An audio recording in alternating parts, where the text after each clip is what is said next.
السلام علیکم۔ فروری 2022 کے آخری دنوں میں اس وقت کے وزیر اعظم عمران خان نے ماسکو جانے کا فیصلہ کیا تو یہ طے پایا کہ کچھ صحافی بھی وزیر اعظم کے ساتھ جائیں گے، اور ان صحافیوں میں میرے ادارے کی طرف سے میرا نام بھی تھا۔ صحافیوں کے لیے حکومتی سطح پر بس اتنا تعاون میسر تھا کہ ان کے ویزے لگوا دیے جائیں گے، مگر ماسکو میں ان کی رہائش اور کھانا پینا اپنا ہوگا۔ پاکستانی روایات میں یہ بات کچھ عجیب سی تھی کہ چند صحافیوں کے اخراجات برداشت کرنے سے حکومت گریزاں تھی۔ میں نے وزیر اعظم کے معاون خصوصی ڈاکٹر شہباز گل سے کچھ غصے میں احتجاج بھی کیا کہ یہ کیا طریقہ ہے۔ ڈاکٹر صاحب نے میری بات بڑے حوصلے سے سنی اور وزیر اعظم تک پہنچانے کا کہا، اور یہ کہہ کر فون بند کر دیا کہ میں آپ کو ابھی بتاتا ہوں۔ اسی دن شام کو مجھے شہباز گل کا فون آیا۔ ان کا کہنا تھا، یار یہ نہیں ہو سکتا، باس یعنی وزیر اعظم نہیں مان رہے۔ میں نے غصے میں کہا، آپ بھی فارغ ہیں اور آپ کا باس بھی، جو چند ہزار ڈالر بچا کر پاکستان کو ترقی کی شاہراہ پر گامزن کرنا چاہتے ہیں۔ مجھے سفر کے دوران اخراجات کا مسئلہ نہیں تھا کیونکہ میرا ادارہ یہ سب برداشت کر رہا تھا، لیکن مجھے کچھ تکلیف ضرور ہو رہی تھی۔ اس کی وجہ صرف اور صرف روایت تھی۔ پاکستانی روایت میں آپ کسی کو ہم سفر بنائیں تو اس کا سیدھا سا مطلب ہے کہ خرچ آپ اٹھائیں گے۔ پھر دوسری الجھن بڑی ذاتی سی تھی کہ مجھے واپس آ کر اپنے ادارے کو $1 کا حساب دینا تھا، جو مجھے نہایت ناگوار گزرتا ہے۔ بہرحال اس ناگواری کے ساتھ میں صبح سویرے لاہور سے چلا اور براستہ استنبول رات کو ماسکو پہنچ گیا۔ اگلے دن جب ماسکو میں آنکھ کھلی تو پہلی خبر روس کے یوکرین پر حملے کی تھی۔ وزیر اعظم ماسکو پہنچ چکے تھے۔ ایسے میں اس حملے نے پاکستان کے لیے مشکلات پیدا کر دی تھیں۔ وزیر اعظم نے اپنے وزراء سے مشورہ شروع کر دیا کہ دورہ ادھورا چھوڑ کر وطن واپسی کی راہ لی جائے یا پروگرام کے مطابق آگے بڑھا جائے۔ آخر کار وزیر اعظم نے فیصلہ کر لیا کہ دورہ جاری رہے گا۔ ہم لوگ جو اس وقت ماسکو میں تھے سوچ رہے تھے کہ یہ دورہ پاکستان کے اندر کئی طرح کی پیچیدگیاں پیدا کر دے گا۔ بہرحال یہ وزیر اعظم کی مرضی تھی۔ یہ فیصلہ ہو گیا تو ہم میں سے کچھ دوست روس کی سرکاری نیوز ایجنسی کے ایڈیٹر سے ملنے چلے گئے۔ اس ایجنسی کا سربراہ صحافی ہوتا ہے مگر حکومتی پالیسی کی ترجمانی کرتا ہے، اس لیے اسے وزیر مملکت نما عہدہ دیا جاتا ہے۔ وہ ہمیں جس گرم جوشی سے ملا وہ میرے لیے کچھ حیرت انگیز تھی، کیونکہ ہم نے روس کو ہمیشہ افغانستان کی جنگ کے تناظر میں دیکھا تھا۔ گفتگو شروع ہوئی تو وہ پاکستان اور عمران خان کی اتنی تعریفیں کرنے لگا کہ ہمیں مبالغہ آرائی کا احساس ہوا۔ شاید اسے بھی یہی احساس ہوا تو اس نے وضاحت دیتے ہوئے کہا، آج کے دن اگر پاکستان یہ دورہ منسوخ بھی کر دیتا تو کچھ نہ ہوتا، مگر یہ دورہ جاری رکھنے کے لیے جس دلیری کی ضرورت تھی وہ آپ کے وزیر اعظم نے دکھا دی۔ اس دورے کے لیے روس ہمیشہ پاکستان کے بارے میں اچھا سوچے گا۔ ہم جو تاریخ میں پڑھتے تھے کہ 1960 کی دہائی میں ماسکو نے پشاور پر سرخ نشان لگا دیا تھا، ہم جو دعویٰ کرتے ہیں کہ ہم نے سوویت یونین توڑ ڈالا، وہ سب کچھ ہمارے سامنے بدل رہا تھا۔ پاکستان میں ان دنوں وزیر اعظم کے خلاف تحریک عدم اعتماد کا فیصلہ ہو چکا تھا اور صاف دکھائی دے رہا تھا کہ عمران خان ایک کمزور وزیر اعظم کے طور پر صدر پوٹن کے ساتھ بات کریں گے۔ حیرت انگیز طور پر عمران خان کو روس میں طاقتور سمجھا جا رہا تھا، کیونکہ انہوں نے اپنی سیاسی مشکلات کے باوجود جو فیصلہ کیا تھا وہ غیر معمولی تھا۔ خیر، جب عمران خان ریڈ اسکوائر میں گمنام فوجی کی یادگار سے نکل کر ساتھ ہی کریملن محل میں جا رہے تھے تو سخت سردی تھی۔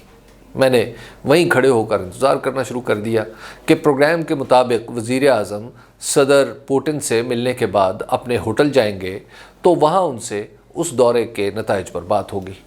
لیکن یہ ملاقات طویل ہوتی چلی گئی، اتنی طویل ہوئی کہ ماسکو کی مسجد کے دورے کا وقت آ گیا۔ گویا وزیر اعظم سے بات کرنے کا موقع ہی نہ رہا۔ اس کے بعد تیزی سے ان کا پروگرام نمٹایا گیا اور اگلی صبح انہیں واپس جانا تھا۔ البتہ یہ ضرور ہوا کہ پاکستانی وفد کے چہرے کھلے ہوئے تھے۔ صدر پوٹن نے روس کی طرف سے پاکستان کو بہت کچھ دینے کی حامی بھر لی تھی، بالخصوص پیٹرول، جو پاکستان کے لیے زندگی اور موت کا مسئلہ بن کر سامنے آ رہا تھا۔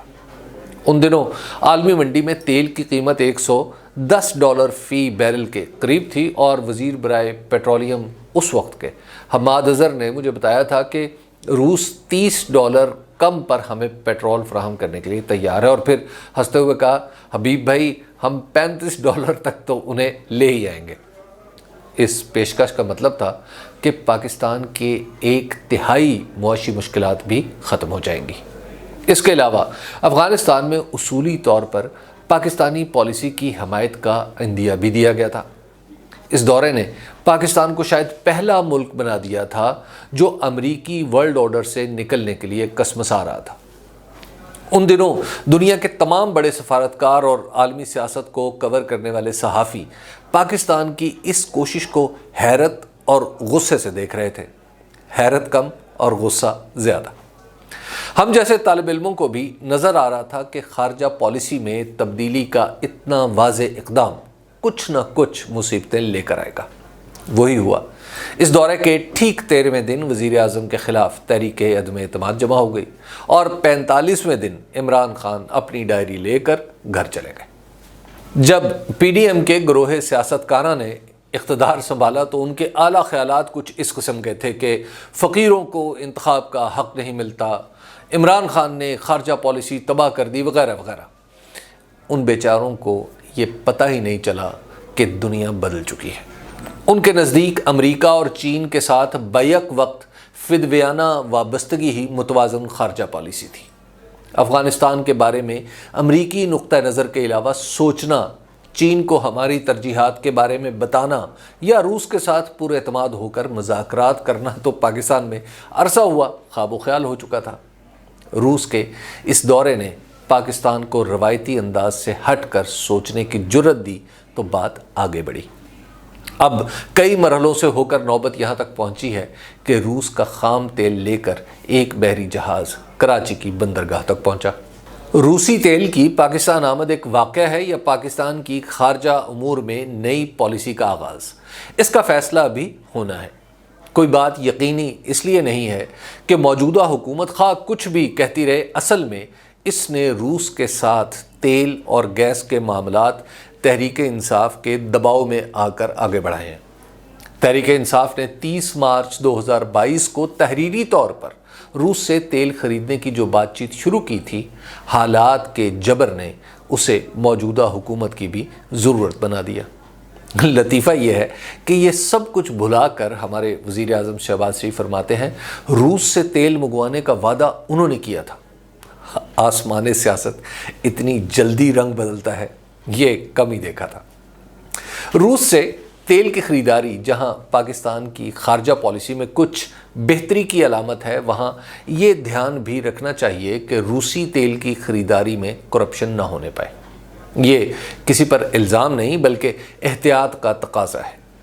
اس کی وجہ یہ ہے کہ دنیا بھر میں تیل کی صنعت کرپشن میں لتھڑی رہتی ہے، اور اس میں بھی روسی تیل کا کاروبار کرپشن کی تاریک ترین دنیا ہے۔ زمانہ جانتا ہے کہ روسی تیل کے بیچنے والے ہوں یا خریدار، سودے کے آخر میں کچھ نہ کچھ بنا ہی لیتے ہیں۔ پاکستان میں اللہ ماشاءاللہ حالات جو کچھ بھی ہیں سب کو معلوم ہے، کہیں ایسا نہ ہو کہ سستے تیل کے شوق میں خود پر کوئی نیا بوجھ ڈال لیں۔ بہتر یہی ہوگا کہ اس تیل کی خریداری کے حوالے سے تمام معاملات شفاف انداز میں طے کیے جائیں۔ یہ تیل کیسے خریدا جا رہا ہے، کون اس کو پاکستان لا رہا ہے اور کس کے حوالے کر رہا ہے، یہ سب کچھ پاکستانیوں کے ساتھ ساتھ دنیا کو بھی پتہ ہو۔